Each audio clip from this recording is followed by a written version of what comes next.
Every Wednesday, we have the privilege of coming to you to talk about really very important topics around money.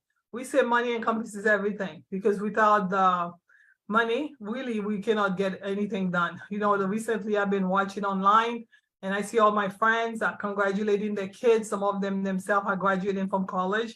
And I know in order for you to get to that point, in order for you to achieve that major goal, you definitely had to needed to have done something, planning.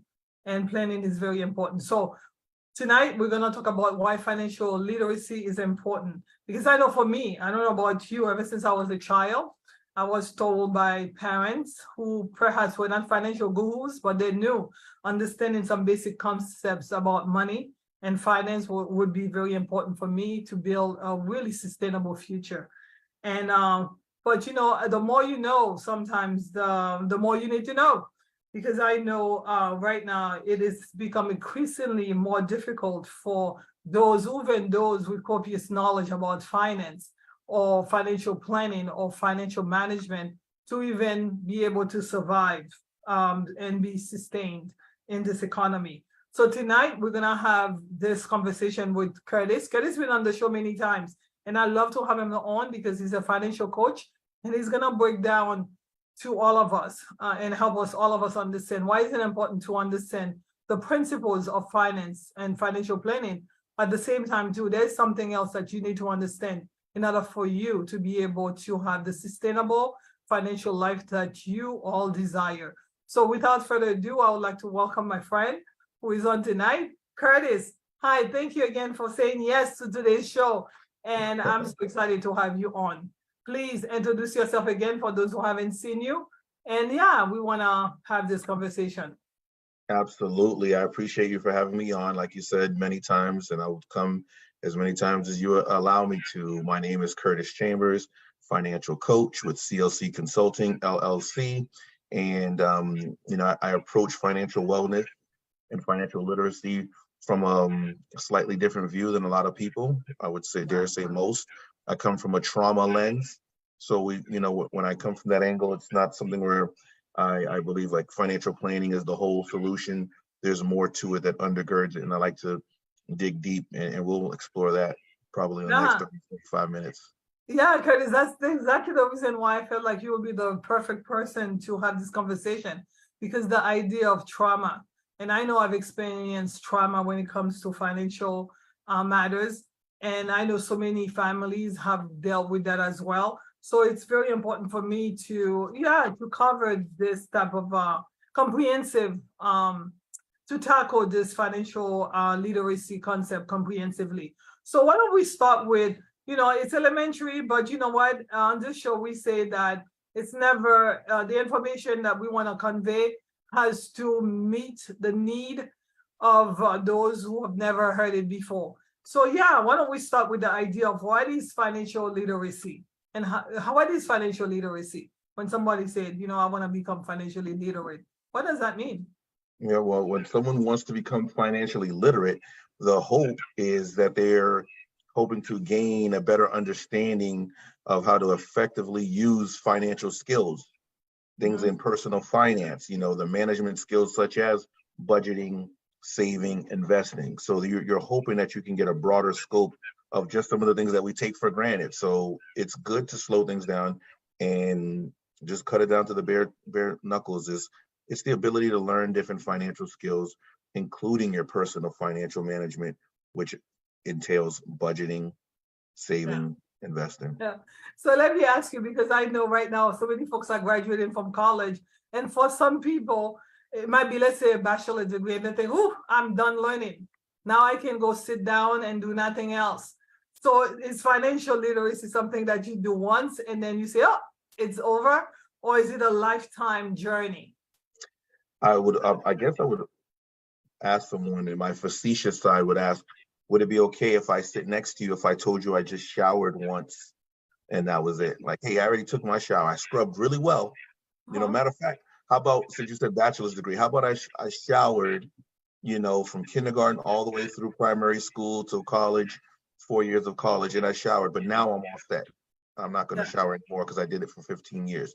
If that doesn't make sense to someone and they're giggling or rolling their eyes, then they should also have that same reaction when it comes to learning in general. Definitely when it comes to something like this, because the world pivots, there's highs, there's lows, and we're going through something that was just unprecedented these last 2-3 years. So you should always be ready to learn. Yeah, and then I don't think you should become stagnant either, because stagnation usually typically is the reason why so many ended up having old news, like the information that you're holding on to or using. I know for folks who came from my country, many times they, like you say, knowledge of financial products and financial skills. Sometimes the way they used to do budgeting back home is not the same way you need to do budget in this country. Things have changed, or even tools that you're using have changed. So if you are not technologically savvy, you need to learn new things and have kids in your environment teach you new things. So so understanding what is financial literacy is important. Understanding that it's a lifetime learning process. This is not a journey that you do once, it's a lifetime journey. And you need to start, we had talked about that offline, Curtis. This is something that you should start as early as possible, right? Because I know for me, it started early. Very early. I was when me and you chatted briefly on the phone earlier today, I was picking up something, a little vegetable dish with chicken at the Chinese store, and it really warmed my heart to see that when I saw who was behind the counter, I intentionally did not use my credit card, even though because I usually use my business credit card, but I used a $20 bill because it was a young lady behind the counter with her father, seemingly looked like a father-daughter relationship. And what was he doing? Teaching her the business, when to open the register, keep the money here so you don't have to forget, was it a 10, was it a 20? So that financial literacy in business and in entrepreneurship all wrapped in one was being happened. That's rites of passage, all those things. And like I said, you made me think back to lessons with my 17-year-old and lessons with my 7-year-old. So she was right there in the middle. She looked to be about 12, 13. So it was awesome. I loved it. Yeah, having a conversation. I used to tell clients and also friends to start having a conversation from the time they're little, and to make it a family game time, family meeting that you sit down. I remember at one time I had 2 nieces living with me, and I used to say, okay, this is the bill that I pay, or one of the bills that I pay. Could you manage that? And by learning how to manage like a gas bill, really help them understand a little bit about how you pay for bills and how much it costs every month, why it's gone up, and what you need to do in order for you to minimize your expenses. Turn off the lights if it's electric bills, to lower your thermostat. So many ways, like as you're doing it as something that you're doing on a daily basis, the kids are learning. Because I remember my first job as a staff accountant for a company here in Boston, for a TV station here in Boston. I was a staff accountant. All I was doing was paying bills and managing accounts. And if you can teach your kids how to do that early on and have them start thinking about money early on, it will really make a difference. So absolutely. Yeah, so we just talked briefly about some of the benefits. So what are some of the other benefits of becoming financially literate? I would say they're numerous. You will be the head of the class. You will be so much because people say time is money, and I agree. So if time is money, just imagine being able to put all that time in your pocket, because of the fact that people have to learn. A lot of people, trial and error, certain things, yes, you do have to bump your foot on to learn, but there's other things that I don't need to put my hand on the stove. If I saw you touch it and your hand got burnt, I think we're good. So when you're financially literate, you get to see other people's mistakes and learn from those. And, there's people in my own family and circle structure where, I got to see certain things, and I got to see it from a different perspective, things that you didn't do, right? And what the cost was. It cost you your peace of mind. It allowed you to be vulnerable to be getting scammed. It also allows for abuse to take place, because, a lot of my target audience is, people that are either disenfranchised or marginalized or been in domestic DV situations. And it's not DV all the time. Sometimes it's financial abuse, sometimes economic abuse. And that wouldn't even be a possibility if some people that were abused knew of certain things. So it's the ignorance or lack of knowledge that allows someone to tell you, oh, don't worry about it, I'll take care of it. Oh, this is what it really is. Talk about paying those bills. You didn't even know what those bills were. So whether someone passes away or your relationship ends, or like I said, it was, an unhealthy relationship, you're kind of either stuck or not knowing what to do because you didn't have some of this knowledge that should definitely be readily available. I think being empowered is very important. So knowledge is always power. Applied knowledge actually is even more powerful. So the more literate that you are, the more you understand how money works and how money can work for you, and the more you understand how to create your own budget and to manage your own money, you will become self-sufficient and independent and not have to rely solely on somebody else. There's nothing wrong with the reliance on other people, a spouse or somebody else, but you still can be self-sufficient and still have the opportunity to rely. But if you're not self-sufficient and only rely on somebody else, as you said, Curtis, it's gonna be a problem. But I also know that in order for you to really achieve those financial goals, such as we talked about education, and what are some of the other goals that like when you have conversations with your clients, what are some of the financial goals, long-term and short-term and long-term goals that they usually have? And how can you achieve those goals if you don't have the basic financial knowledge? Absolutely. I mean, you have to have a roadmap. You have to know where you want to go, and get a feel for where you are. What's your location on that? You go to the mall back in the day and it would say, you are here, because showing you where Macy's and all these other places are doesn't matter if you don't know how to position yourself opposite Macy's. Oh, it's straight ahead. So, when you know where you're at and you know what your lot in life is, and you're saying, hey, I'd like to get my son and daughter to school. Okay, one wants to go to trade school, one wants to go to a 4-year university. Oh, I'm 20 years away from retirement. I see these 401ks are crashing right now. There's ebbs and flows. I want something a little bit different, or I want to enhance and supplement, or I want to eliminate debt so that I can be debt free, because I have a client that has a spouse that was self-employed. So as he gets older and he's in 70s now, there's no pension to fall back on. So you had to already have a plan to say, you know what, part of our plan is let's eliminate all our debt now so we can start to invest, start to save. So another thing might be a business, speaking of that entrepreneur. So you might want to become literate, because it'll be advantageous for you as you get ready to run a business. Some people bootstrap it with their own money. I'm not here to say whether that's good or bad. I know a lot of people that ascribe to the thought that you can bootstrap your business with other people's money. What line of credit? Business credit cards. So once you get your stuff in order, you can start using business credit cards, which is 0% interest for a long time. So you get to just use dollar for dollar to build your business. So having the knowledge on those areas and your personal finances will bleed over into about 4 or 5 other areas easily. Yeah, definitely. Going back again to something you said regarding credit cards. I know several years, actually maybe a year and a half ago, you came on the show for the first time and we had a conversation. Several of us were on the show at the time.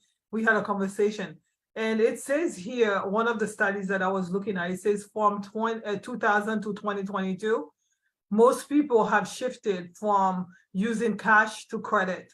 But managing and knowing how to manage credit is one of the major components of financial literacy, right? So I know you've helped so many people, and I've been paying it forward. You've helped me. So why is it important to understand this concept of credit? Because you just mentioned using other people's money, the OPM, other people's money, so important. But how do you do it responsibly? And how do you even start if you haven't established credit? I just want to share that, because I think primarily at the foundation of it all, you have to have credit, because credit, to me, let's say cash is king, but credit is queen. And without the queen, a king really cannot do much. There you go. You said it all succinctly, because that's where we're going as a society and economy. So you need to have credit. I remember when it first came up when I was in early 20s and wanted to, get a vehicle for the weekend, renting. And so I was like, hey, I got all this money, we can put it down. And like, no, we need you to have a credit card. We'll hold 300 or whatever it was. Right. It was just weird to me. I didn't understand the concept. I'm like, I'm willing to give you more than that 300. Here you go. But yeah, same thing with getting ready to move. And I had a few $1,000s for first, last security deposit. And back then, a few $1,000s was a lot. That'd be like 5 months rent And the person was on the other end of the line said, "What's your credit score?" And I was like, "I don't understand what you're talking about. What does that even matter what I'm talking about with you?" So, or to be young and dumb or naive, you need the credit. It just, I didn't make the rules, but I want to be able to um, thrive within the system that's already in place. And so what it does is allow a lot of, especially on the business side, a lot of businesses fold, Gabrielle, in the first few years because they don't have enough funding. They don't have enough time to get out of that incubation stage. So, unfortunately, they go under. If you had some credit, and like I said, some 0% cards, I can borrow dollar for dollar, give myself time to cultivate a relationship, give myself time to, do what I need to do. And on the personal side, the thing about it is credit is what you need. Credit is essential. And I don't want to say, but it's also knowing yourself. Me and you already talk about mindset all the time. Before I even get to this, I get to a slew of other things, no less than 5, maybe 6 other categories, because when we start talking about financial literacy and enrolling a program, I bring together the psychology of the trauma that I talked to you about, scarcity, our lack, because our people never really had nice things, or maybe they lost something, or because of a divorce, whatever, that scarcity and that trauma and our reaction to it impacts our relationship with money. So I do a lot of work on this side here, and then we can get into that, because I can show you all the tricks and trade. I'm traveling next month with points, from credit cards and things of that nature. If you do it right, you start saving and making money. But if you do it wrong, you can become, 5 figures, 6 figures in credit card debt and feel like you'll never get out from under. Yeah, definitely. Using it responsibly is definitely the way to do it. And also, when you have stellar credit, meaning good credit, and you've established that, it really helps with savings, because the money that you're not spending on extras, Yep. you can save that money. Because I know Absolutely. if you have really questionable credit, even your car notes or your insurance will be much higher. Anything that you're gonna try to access will be much higher if you don't have stellar credit. I know Yep. I've been there, and I know it's very important that you establish that foundationally, because as you're learning about financial literacy and you becoming more and more financial literate, you have to know how to do it properly. Now, we talked about what is financial literacy, what some of the benefits, and definitely understanding how to establish credit responsibly is one of the benefits, because credit is queen, cash is king, but credit is queen, and you need that in order for you to sustain. How do you go about acquiring skill sets? Because I know for those who are watching right now, they're like, "Ooh, I've been trying to learn." Actually, yesterday, a lady got on the phone. She's been watching me. Actually, somebody referred her to our program, and she said, "You know what? My sister's husband had a medical scare, and he had been the one doing everything, and she was stuck for many months." And she said to me, "Thank God he did not die, because it would have been a worse situation." And she said, "You know what, Gabrielle, the same thing would have happened to me, because my husband takes care of everything." So how do you go about, because she doesn't know how to get started. Of course, we're talking about it. How do you acquire those skills, the financial literacy skills? Got to use your resources that are at your disposal. First of which is the mechanism that we're on right now. Let's Talk Money with Friends. That's Yeah. not a cheap plug for you. It's an essential plug. It's a realistic plug, because this is the beginning, because you might not even know the questions to ask or follow-up questions to ask. So just tuning into something like this. I have lives that I do. I have Growth Thursdays where I meet in person, and I also do Zooms online. And a lot of the stuff and the content that me and you provide is free, because we want people to know. There's also a heightened relationship. If you say, "Hey, I want you to, I want to take you on, as my provider, and I'll be your client," there's that aspect as well. But before you even get to that point, using my financial coaching services or coming to you for services, you have free things. I use YouTube, as a lot of people don't think of YouTube as social media. It is social media. It's just not in the same vein as the other things, or pictures and all this other filters and all that crap. But yeah, you use YouTube University. Again, you don't have to take everything as gospel, but at least you're learning like, oh, is that Right. true or is that some bunk? At least I have more information from which to operate from. But you need to be on things like this, because we start talking about predators. You start talking about, you mentioned the spouse that may have passed. You'll set yourself up for scam. You set yourself up to be vulnerable to these predators out here. And when you have a sense of community, then that doesn't happen. When you're saying, whether it's an online community, joining a Facebook group, or Mhm. joining something like this, and always chatting in the comments, hey, Gabrielle, so you can, because I remember one time we were live, people were writing in live, and then there's people commenting, and there was a back and forth sharing information. So you want that natural, organic, sense of synergy and coming together. So again, I will do a plug for my stuff. Everybody does plugs for their things, and these things are essential. Most of that stuff comes at no cost except for your time and effort that you have to put in. This is how you start to learn. I follow people on online, Earn Your Leisure. I just never feel like I'm too much of an expert that I can't learn. So if I can learn more, definitely everybody else can get online and try to learn more by coming to these type of forums.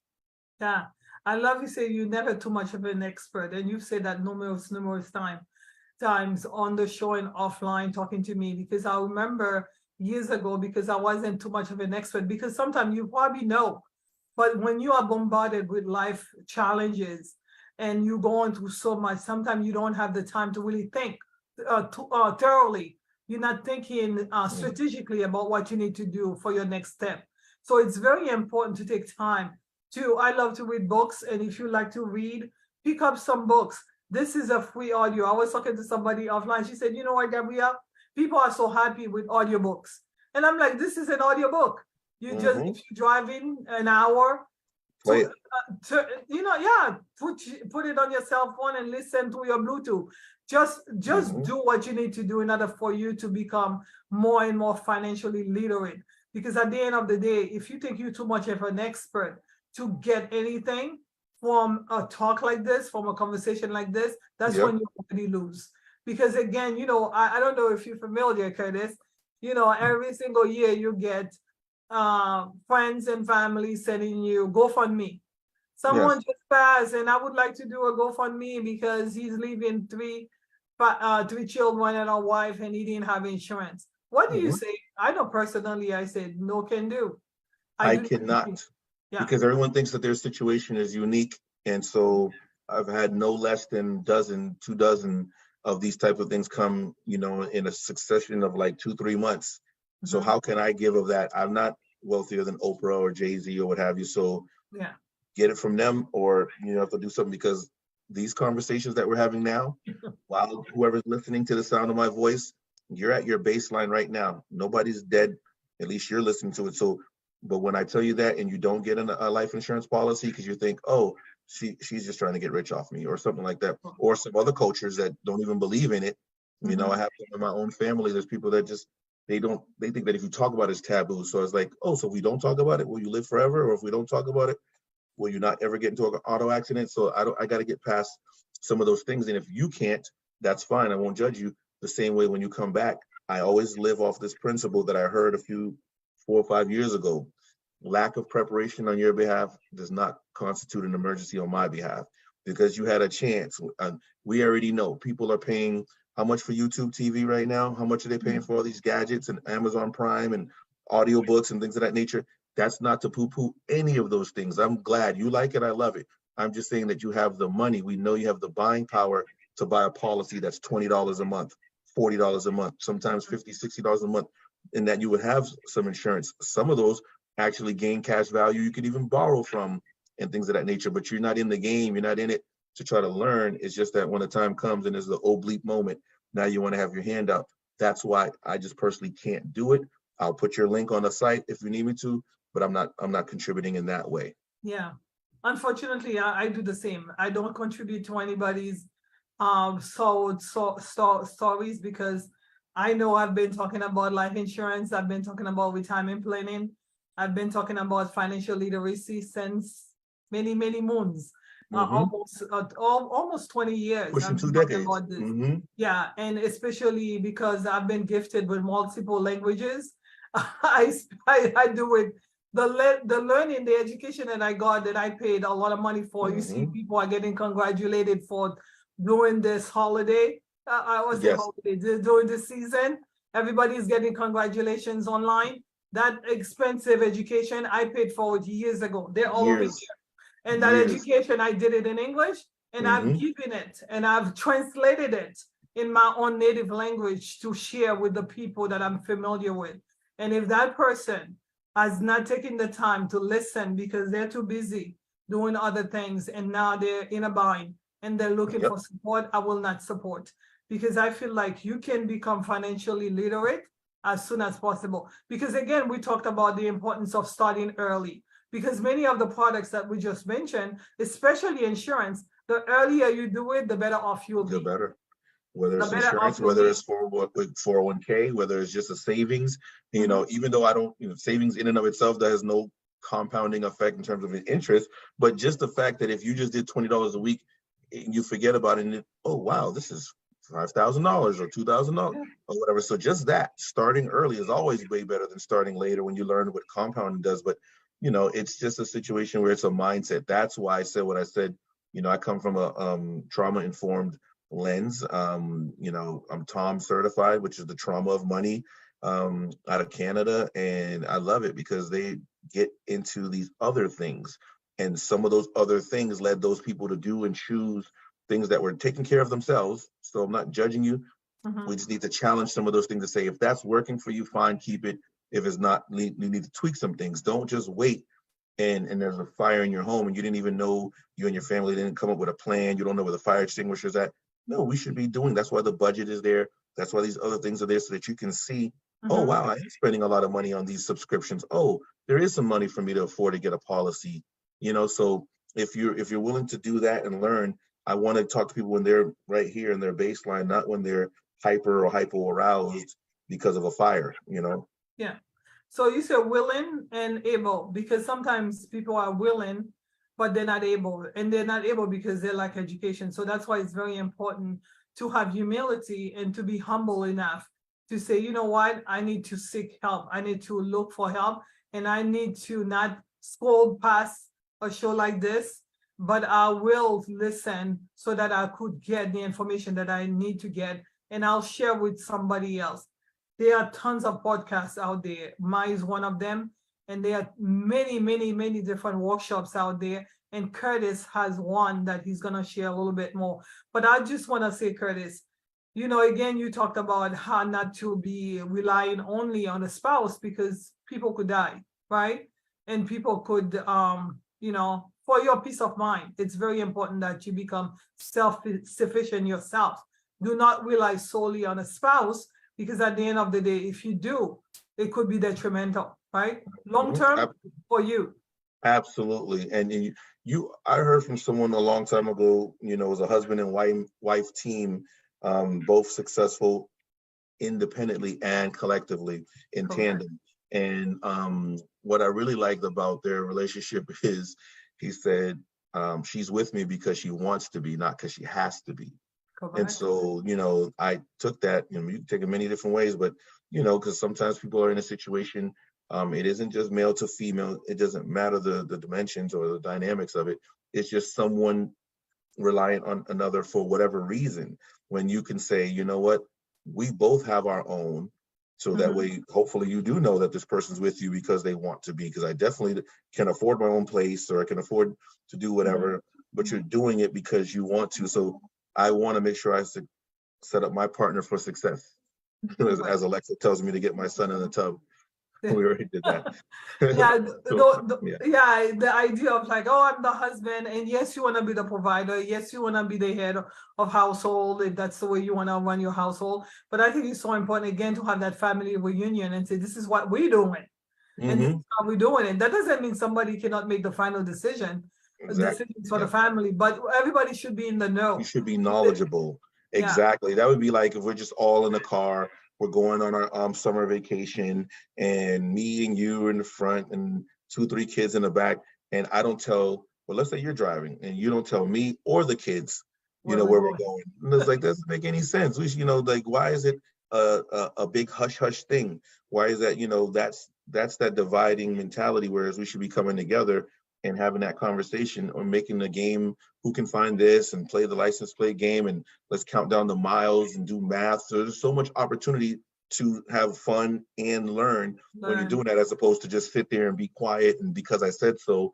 No, you're missing out on some rich opportunities to teach someone financial literacy, just teach regular vocabulary, just learning and observing, and not having heads down in devices or what have you. So yeah, it's not something where you just keep quiet about it. You should talk about the bill and understand why this happens. And checking account, kids can still be kids, so you can do it to a level that's acceptable, that's not bogging them down, but that's actually fun and interesting, so that they can start to know, oh, I have enough saved up for this. Let's work towards that. So it's also allowing people to not have the immediate gratification, Gabrielle, the right now mentality. So if I tell my son, we have to add up to this amount of money, I'll match your amount, you know, $5 of my dollars just for 2 of yours. And then we get to this number, we'll go here. So because you're disciplined and you have that, it's okay to wait, let's build towards something, then they don't get played and scammed with some of these predatory lending type numbers that say, hey, because you know what interest basically is, it's just a penalty that you're going to pay to get something today that you really can't afford. So you're like, oh, I want that car, my credit stinks, instead of waiting to fix my credit, and you know, whatever the case may be, I'll get it now and pay an extra $8,000 over the life of that car. I'll pay an extra $200,000 over the life of that 30-year mortgage or what have you. So if you could wait and not have to just have your eyes, oh, I need this jewelry, these sneakers, whatever, right now. It always is a TV. They always make it seem like you have TV ain't going nowhere.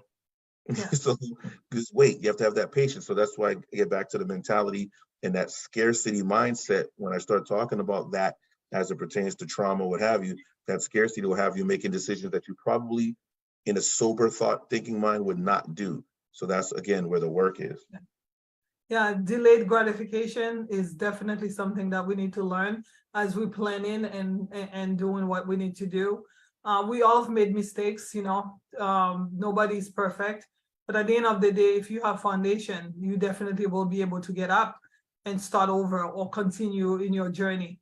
I just want to say that this conversation is very important to me, because at the end of the day, if you don't have that basic understanding of how money works and how money can work for you, and by money, we say money encompasses everything. Your discipline with credit, your understanding of why is it important, if you are, whether you're single or with a family, that you should have insurance, multiple types of insurance, why you should set up your retirement plan, why you should have, you know, think about buying, owning a home. All these financial products will be available to you if you do the work that you need to build up your financial literacy. But at the end of the day, Curtis, you mentioned that the trauma, and I know for some people the trauma started at home as children, but for many of us who are not thoroughly equipped with understanding and knowledge, we could have done, you know, many of us have done many of the followed many of the principles that we were taught in school, principles of finance, and yet ended up, you know, in a position, in a situation that never thought would ever happen to you. So what happened? What can you do? How can you protect yourself as you're learning about finance, as you're learning about money? What else do you need to do in order for you to holistically protect the things and the assets that you are building? You need to know what helps you and know what hurts you. So I call it my why. So what is your why? WHY. What helps you? What hurts you? Because certain things help. Glass of water, breathing, a meditation, you know, a walk, a funny video, building your community so that you have some people to share information with. I just heard something from this lady on this TV program and this gentleman. Is it true? That doesn't mean that person's the end all be all, but at least you have someone to bounce ideas off. Now, 2 of you can go ask someone or be, you know, doing some research and due diligence. So as opposed to just, because a lot of times when people are in abusive relationships, what do? They isolate you. It's no different than the animal kingdom. The lion or whoever wants to get the rest of the animals away. Let's get this one that might be sickly or tripped or hurt his leg. They isolate. They don't just run into the crowd. They try to isolate. Same thing with abusive, you know, partners. Let's say they never want you with your family no more. You notice how they'll tell you, stay away from them. I'm all that you need. Again, so the opposite of that, the remedy to that is having community, having people involved, people that you can say are in my network. And again, watching these programs, learning and understanding that there's no blame. I'm not even gonna blame myself. Oh, I'm bad with money, or I don't own and resonate with those type of thoughts. I have to understand that it could be something from my ancestors. If you study epigenetics, your DNA doesn't change, and I don't want to get too deep, but there's just reactions to things. So what if my grandfather or great grandfather, had something happen to them whereby they had to like really hold this tight, not even take a chance with investing or risk, because that's what worked for them to survive 100 years ago. And then you pass those ideals down to your son, daughter, or whoever who passed it down to me. And so that worked then. That's what you needed to do to take care of yourself then. I need to recognize that this is a new age, a different time, maybe a need for a different approach. So just even studying that generational type of thing. So it could be a trauma that your grandmother dealt with, not even you, but you don't know why you are the way you are. You don't know why your palms get sweaty when someone, is going to offer you the job, and now it's time to talk about the salary. And it's like, why am I getting nervous? Why don't I think that I'm worth it? Why do I have this imposter syndrome? These are the things that we have to be aware of. So having that conversation, being honest, and again, knowing what triggers you in a negative sense. I'm not going to go shopping then when I'm triggered. What helps me? Let me take this drink of water, do a quick meditation or what have you. They're free, they're online. And then we move at that point to get myself into my sober mind. Yeah, definitely. I know many in certain communities, especially Black and brown communities, or certain groups of people, single female, seniors, they've been targeted. They have been targeted in many situations because they are the most vulnerable groups of people we have in our communities. So that's why if you are someone who is a single female or a senior or someone who's from a marginalized community, Black and brown communities, it's very important that as you're learning about financial literacy and you becoming more financial literate, that you don't do it in isolation. Because I think we mentioned that, Curtis, you have to be part of community. Because I know you said what triggers you. I know in my community, everybody's very secretive. Everything they're doing is in secret. And you don't hear about it until there's a problem, right? So because they're so used to doing things in secret, guess what? Many times they are vulnerable. They have become the most vulnerable to financial predators. Absolutely. Yeah, because what happened in 2008? Many of the people who lost their homes and lost all their assets that they had worked for, they had been responsible. They saved money, they worked on their credit, and they did many things that they were supposed to do, and yet they ended up losing everything that they had. And those who were able to keep were those who learned how to fight and learn how to be part of community and gain knowledge. So it's not, I said here, the first line of defense is knowledge. Yeah. But the second line is your support system. Would you agree? Absolutely. So what I was mentioning when I mentioned the community, and having that network you can go to rely on, who's your go-to, who's your natural support that you can speak to. Don't just wait till something happens and now you hit the GoFundMe. No, let's go have some, fun learning and listening about this type of topic. Let's become financially literate, because I'll tell you what, as bad as 2008 was for some people, it was a discount day for some others. Correct. Because somebody was ready, somebody had the money ready, somebody had the knowledge, they had the mindset. Because if you're operating with that scarcity, that again, something that was based in trauma, no judgment. But if you're operating in that, you're going to say the sky's falling because I see these stocks I follow on Yahoo Finance. You'll see a red day. Oh, this thing must be over. Let me get rid of it and sell it. But when it's really high, you're thinking it's the best in the world, so I'm gonna buy it. So you're doing the exact opposite of what you should be doing. You sold it because it was going low, but then when it got high and everybody else is doing it and you fall in the crowd, now you're buying it. It's like, how can you win? No, when it was going down, when it was a housing crisis, again, some people were just picking up daisies in the field because they had the money, and some people at that time maybe have the knowledge, but they didn't have the finances. That's 12, 13 years ago. That's almost a generation ago in our essence. But now there's going to be other times and other opportunities because people have walked away from their property after COVID. Some people stop paying the taxes or what have you. So there's opportunity. So are you going to see it and be able to pounce? Do you even have the knowledge? But are you going to apply it? Are you going to use your support system so that you don't have to do it all on your own? Those are the questions you have to answer. Yeah, the support system is imperative. Financial literacy is the key to a better future. I know for me, I invested time, money, and resources. I used to wake up at 6 o'clock in the morning and went to bed at 11. For those of you who think that this is something that's just happening overnight, no, it took many years of hard work. That's why I stand in confidence, knowing that I've done the work and I deserve to reap the harvest. So, but in order for you to reap a harvest, you have to do the work. And when folks come to you, either the predators or those who are questioning who you are, you will be able to stand firm and keep on fighting because you know you've done the work. It's important to be comprehensively equipped. Okay. Gabrielle, you hit the nail. You're hitting it out the ballpark tonight because you're either going to do the work or you're going to pay the price of someone who's done the work. Correct. I'm not wavering on my prices because I did the work. Yeah. Yeah. Financial literacy matters, but your approach ought to be comprehensive. Do not strive to succeed as an individual in isolation. It's very important that you do it. I know for me, all the years of education at the universities, all the years of blah, blah, blah, blah, blah, they teach you at the universities. So many people are excited because they're getting that diploma today. Let me tell you, honey, that diploma is not enough. You need to come and be involved in your community and get the support that you need so that after having done all the work, you can stand and rejoice and benefit from your hard labor. Because if you don't have that and if you're doing it in isolation, because then again, right, Curtis, you think you know everything because you have that diploma, or you think you know everything because you've done it before, that's when you get taken advantage of. So I would encourage you to really take the time, make the time and invest, because financial literacy matters. So thank you so much for all of you who are watching. This show is a labor of love, and I do it because I know every time I get a call, even if it's one call. From last week, I got a call from this lady and she said, Gabrielle, the story that you told about the gentleman who went on a cruise and he didn't know he had paid for everything.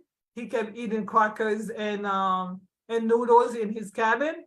And guess what? I kept saying to myself as I was hearing your podcast, am I one of those people who are eating crackers and noodles when everything's been paid for? You don't want to be one of those people. I'm encouraging you to come out to ask questions and to ask multiple people questions, to listen to multiple podcasts. I know, Curtis, before we leave, actually, you said there's something that you do and you're doing with the city. I mean, is there an opportunity for those who are watching right now to say, hey, I would like to plug in. I like this man. I like his voice. I like what he's all about. And I would like to learn from him. Can they get access to you? How can they get access to you?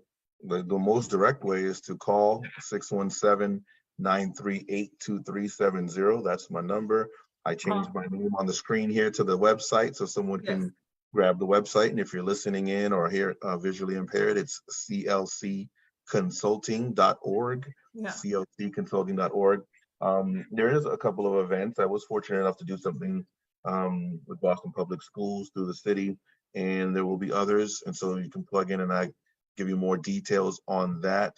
I'll be doing something for Juneteenth in less than a month, about 21 days or so. So yeah, just plug in that way so that we can get connected. And you know, CLC Consulting 13 on Instagram, and you can find me on Facebook after you click on here, because I'm probably gonna like it right after we get off here. So you can always find me there as well.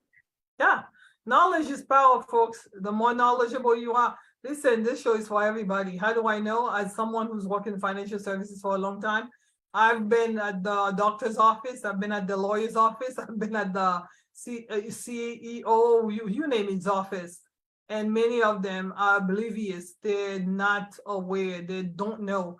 And many of them, you'll be surprised, the higher the scale in terms of like income level, the more receptive they are. That's how they ended up doing much better. Because they're receptive, because they recognize that they don't know, and they need someone who has done the work to sit by them and teach them and show them the way, because they're interested. So I would encourage you to do the same. Do likewise, because it'll be beneficial for you, your children, and your children's children. Generational blessings and legacy.